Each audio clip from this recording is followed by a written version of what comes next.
L'Éthiopie offre un tout autre visage, et surtout sa capitale, Addis Abeba. La ville n'est qu'un immense chantier où l'on construit des immeubles à tour de bras. Le pays, en plein boom économique, connaît une croissance de 8% par an. Un dynamisme dont profite ce Français, Mehdi Slimani, 35 ans.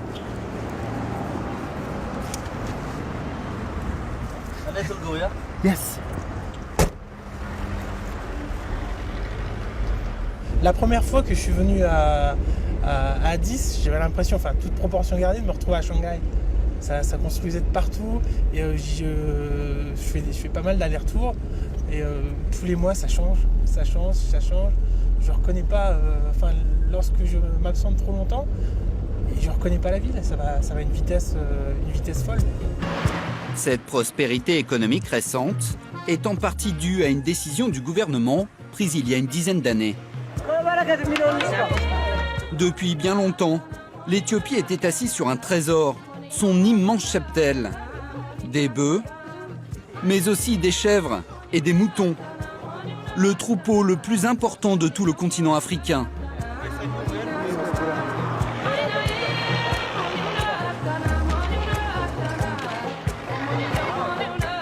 Jusqu'ici, les peaux de ces animaux servaient à produire du cuir brut.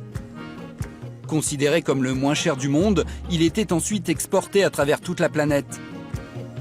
En 2005, le gouvernement a décidé de booster l'économie du pays. Pour cela, il surtaxe les exportations de cuir brut et ne frappe en revanche d'aucun impôt celle des chaussures.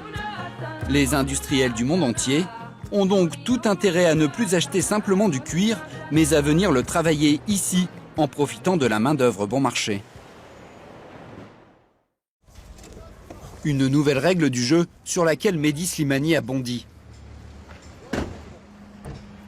Cet ancien responsable marketing d'une grande marque de chaussures de sport a voulu créer sa propre griffe il y a 3 ans. Sawa, une petite marque de basket tendance entièrement réalisée en cuir. Tout va bien pour toi? La famille, ça va? Family is okay? Good.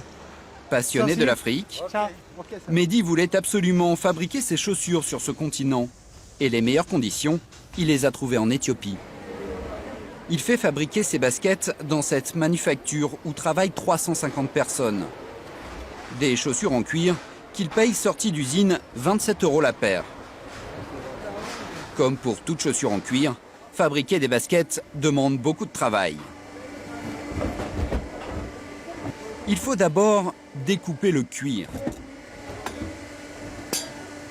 Toutes ces pièces, il faut ensuite les coudre entre elles.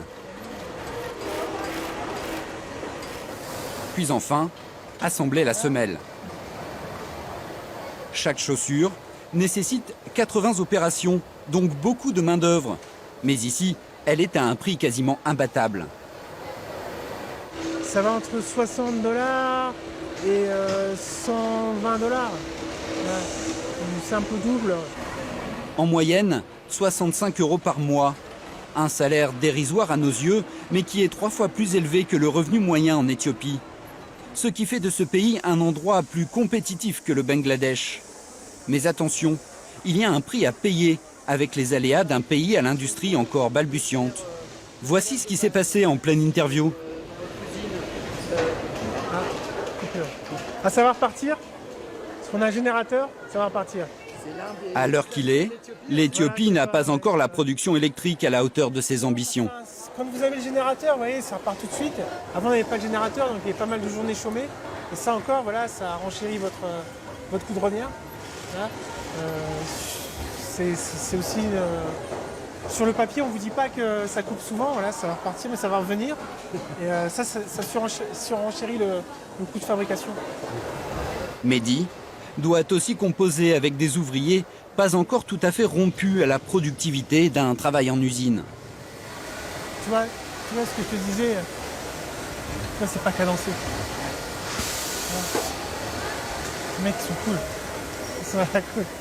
C'est vrai que c'est un peu différent des usines qu'on peut voir en Asie où vous voyez, c'est pas cadencé. Et puis, cerise sur le gâteau, ces employés encore peu expérimentés font d'énormes bourdes.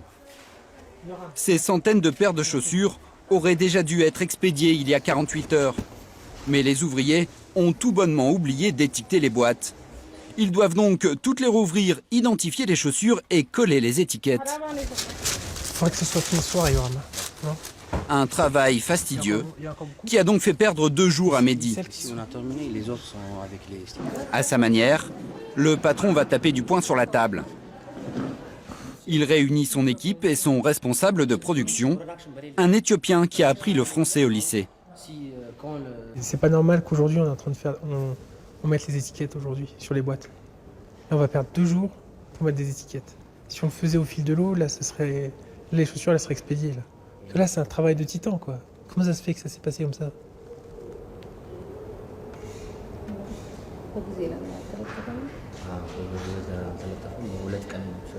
Et alors, la prochaine fois, il faut que dès que la chaussure est emballée, on met l'étiquette, hop, c'est fini.